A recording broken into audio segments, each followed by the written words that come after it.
السلام علیکم ورحمۃ اللہ وبرکاتہ۔ بسم اللہ الرحمن الرحیم۔ محترم ناظرین کرام، آپ اس ویڈیو میں جان سکیں گے کہ تہجد کی نماز کس طرح پڑھنی چاہیے، تہجد کی کتنی رکعت ہوتی ہیں، ہمارے نبی پاک صلی اللہ تعالی علیہ وآلہ وسلم پر تہجد کیا فرض تھی، اور آپ صلی اللہ تعالی علیہ وآلہ وسلم کتنی رکعت تہجد کی پڑھا کرتے تھے، اور آپ صلی اللہ تعالی علیہ وآلہ وسلم تہجد کی نماز ادا کرنے کے بعد کون سی دعا پڑھا کرتے تھے۔ ناظرین کرام، آئیے اللہ پاک کا پاک کلام قرآن مجید فرقان حمید سماعت کیجیے۔ وَمِنَ اللَّيْلِ فَتَهَجَّدْ بِهِ نَافِلَةً لَكَ عَسَىٰ أَن يَبْعَثَكَ رَبُّكَ مَقَامًا مَحْمُودًا۔ ترجمہ کنز ایمان۔ اور رات کے کچھ حصہ میں تہجد کرو، یہ خاص تمہارے لیے زیادہ ہے، قریب ہے کہ تمہیں تمہارا رب ایسی جگہ کھڑا کرے جہاں سب تمہاری حمد کرے۔ سبحان اللہ۔ آئیے اس آیہ مبارکہ کی تفسیر صراط الجنان سے سماعت کیجیے۔ وَمِنَ اللَّيْلِ فَتَهَجَّدْ بِهِ، اور رات کے کچھ حصے میں تہجد پڑھو۔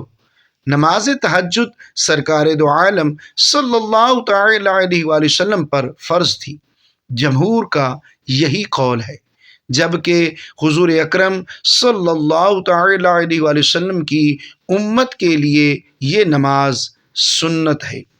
تفسیر خازن سورۃ الاسراء تحت الآیہ، اور تفسیر خزائن العرفان سورہ بنی اسرائیل تحت الآیہ۔ تہجد کے فضائل سماعت کیجیے۔ اس آیت میں تہجد کا بطور خاص ذکر فرمایا گیا ہے۔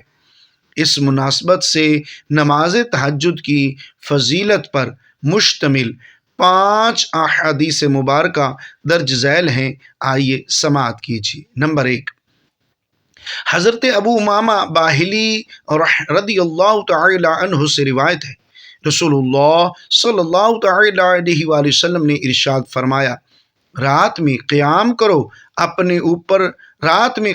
کو اپنے اوپر لازم کر لو کہ یہ اگلے نیک لوگوں کا طریقہ ہے، اور تمہارے رب عز و جل کی طرف قربت کا ذریعہ اور گناہوں کو مٹانے والا اور گناہ سے روکنے والا ہے۔ سنن ترمذی شریف کتاب الدعوات، باب فی دعاء النبی صلی اللہ علیہ وآلہ وسلم، حدیث نمبر 3560۔ نمبر 2، دوسری حدیث مبارکہ سماعت کیجیے۔ حضرت اسماء بنت یزید رضی اللہ تعالی عنہما سے روایت ہے کہ حضور اقدس صلی اللہ تعالی علیہ وآلہ وسلم نے ارشاد فرمایا، قیامت کے دن لوگ ایک میدان میں جمع کیے جائیں گے، اس وقت منادی پکارے گا، کہاں ہیں وہ جن کی کروٹیں خواب گاہوں سے جدا ہوتی تھیں؟ وہ لوگ کھڑے ہوں گے اور تھوڑے ہوں گے، یہ جنت میں بغیر حساب داخل ہوں گے، پھر اور لوگوں کے لیے حساب کا حکم ہوگا۔ شعب الایمان، باب 21 من شعب الایمان۔ تحسین الصلاۃ والاکثار منہا لیلا ونہارا، حدیث نمبر 3244۔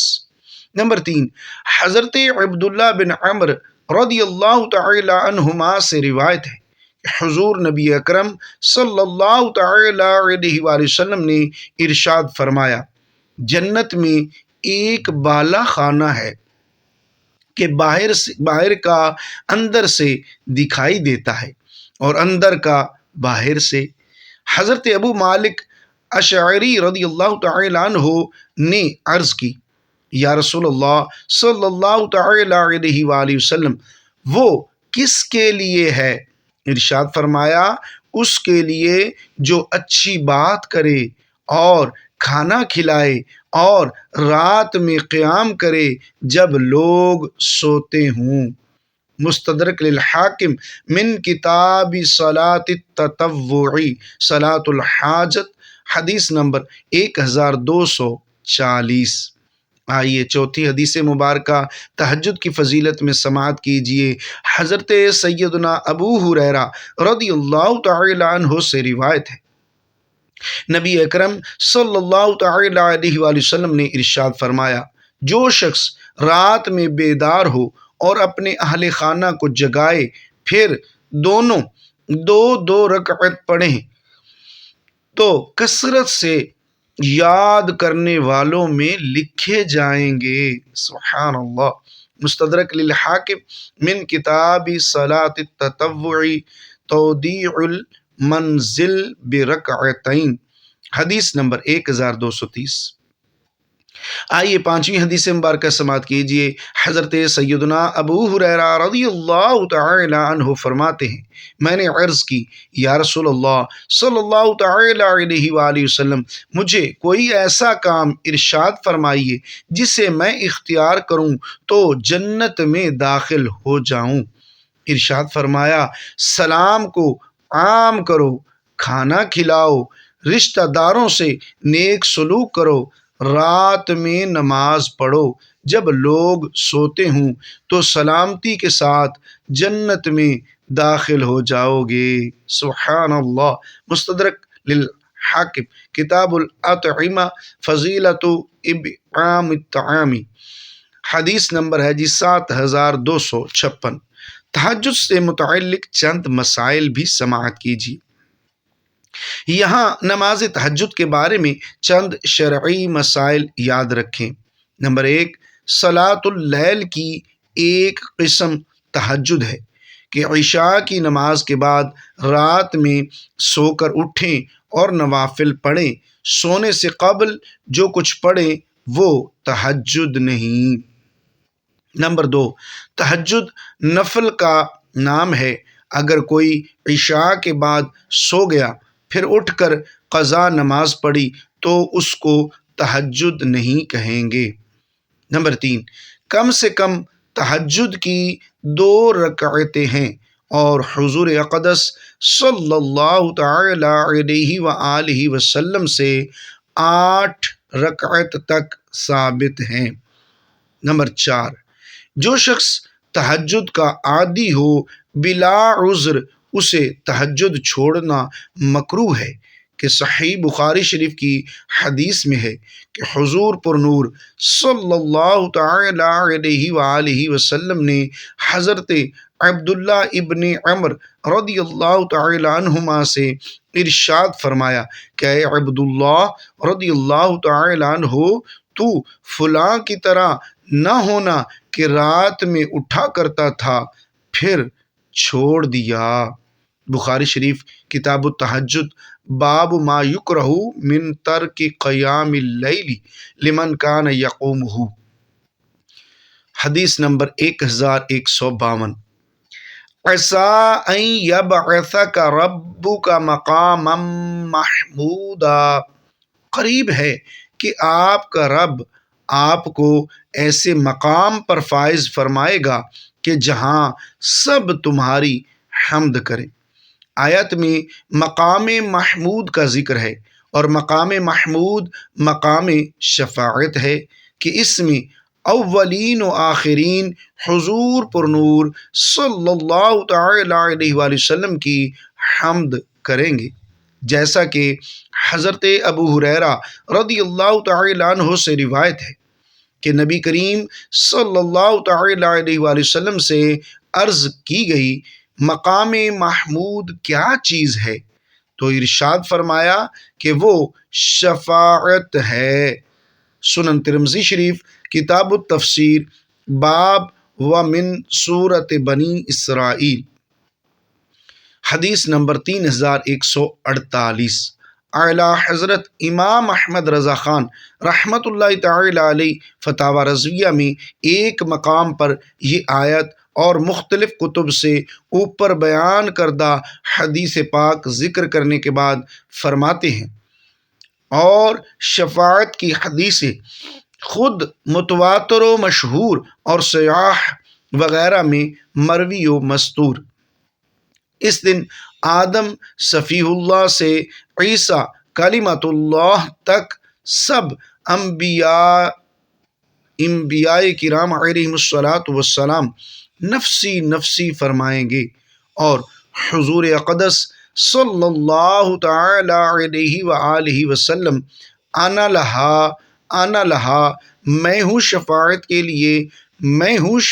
کے لیے فرمائیں گے۔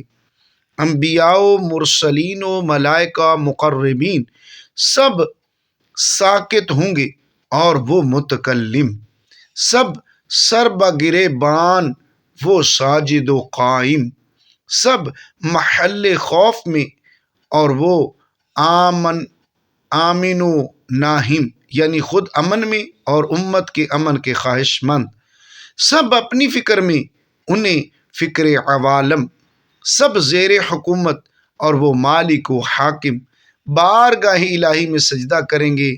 ان کا رب انہیں فرمائے گا، یا محمد ارفع رأسک وقل تسمع وسل وتعطی واشفع تشفع۔ اے محمد صلی اللہ علیہ وآلہ وسلم، اپنا سر اٹھاؤ اور عرض کرو کہ تمہاری عرض سنی جائے گی، اور مانگو کہ تمہیں عطا ہوگا، اور شفاعت کرو تمہاری شفاعت قبول ہے۔ اس وقت اولین و آخرین میں حضور صلی اللہ تعالی علیہ وسلم کی حمد و ثنا کا غلغلہ پڑ جائے گا، اور دوست، دشمن، موافق، مخالف، ہر شخص حضور صلی اللہ تعالی علیہ وسلم کی افضلیت کبریٰ و سعادت عظمیٰ پر ایمان لائے گا۔ فتاوی رضویہ شریف جلد نمبر 30 صفحہ نمبر 170 اور 171۔ حضور اقدس صلی اللہ تعالی علیہ وسلم کے لیے وسیلہ اور مقام محمود کی دعا مانگنے کی فضیلت۔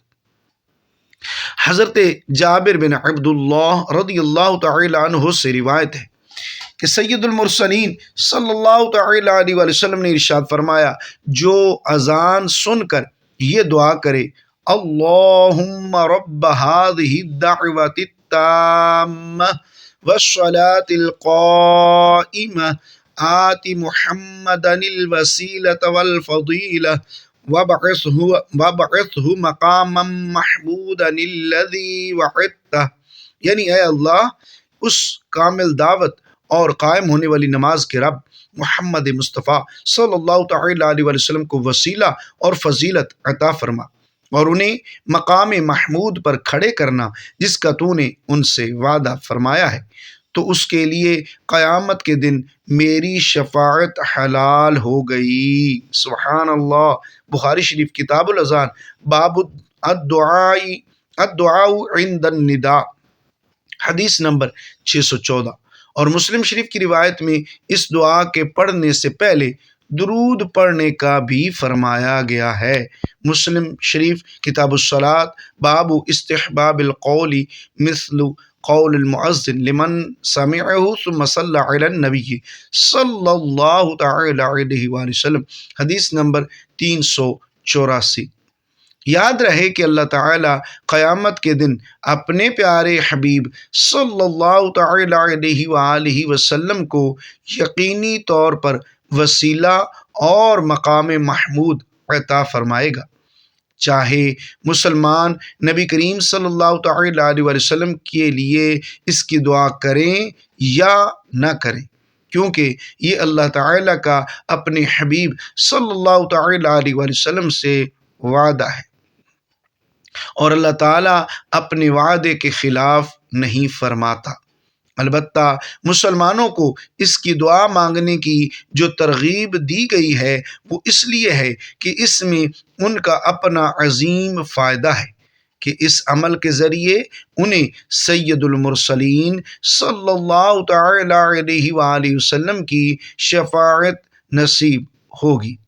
آئیے ناظرین کرام، صحیح البخاری شریف کتاب توحید کا بیان اور حدیث نمبر ہے 7499، یہ تہجد کے حوالے سے حدیث مبارکہ ہے، آئیے سماعت کیجیے۔ اس کا ترجمہ: محمود عبد الرزاق، ابن جریج، سلیمان احوال راویوں کے نام ہیں، حضرت ابن عباس رضی اللہ تعالی عنہما سے روایت کرتے ہیں۔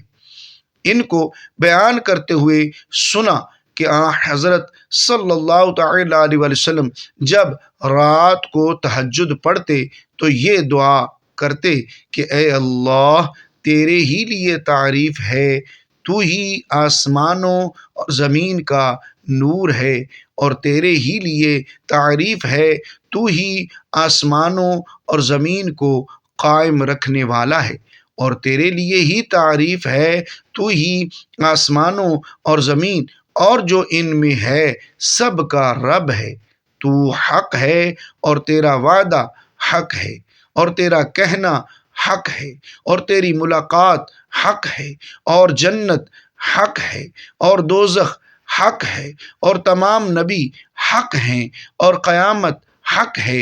اے اللہ، میں تیرے لیے اسلام لایا اور تیرے ساتھ ایمان لایا، تجھ پر بھروسہ کیا اور تیری طرف رجوع کیا، اور تیری طرف سے جھگڑا کیا اور تجھ ہی سے فیصلہ چاہا، تو میرے اگلے اور پچھلے اور پوشیدہ اور ظاہر سب گناہ بخش دے۔ اے اللہ، تو ہی میرا پروردگار ہے، کوئی معبود نہیں ہے مگر صرف تو ہی ہے۔ اللہ اکبر۔ ناظرین کرام، اللہ تعالیٰ کی بارگاہ میں دعا ہے اللہ پاک ہمارا خاتمہ بالخیر فرمائے، اللہ رب العالمین ہم سب پر رحم فرمائے۔ محترم ناظرین کرام، مزید اچھی اور اسلامی ویڈیوز دیکھنے کے لیے اپنے یوٹیوب چینل قاری لیاقت طاری آفیشیل کو سبسکرائب ضرور کیجیے، اور ویڈیو کو ثواب کی نیت سے لائک اور شیئر ضرور کیجیے، اور ہو سکے تو ایک مرتبہ کمنٹ باکس میں پیارے نبی پاک صلی اللہ علیہ وسلم پر درود پاک صلی اللہ علیہ وآلہ وسلم ضرور لکھے۔ جزاک اللہ خیرا کثیرا۔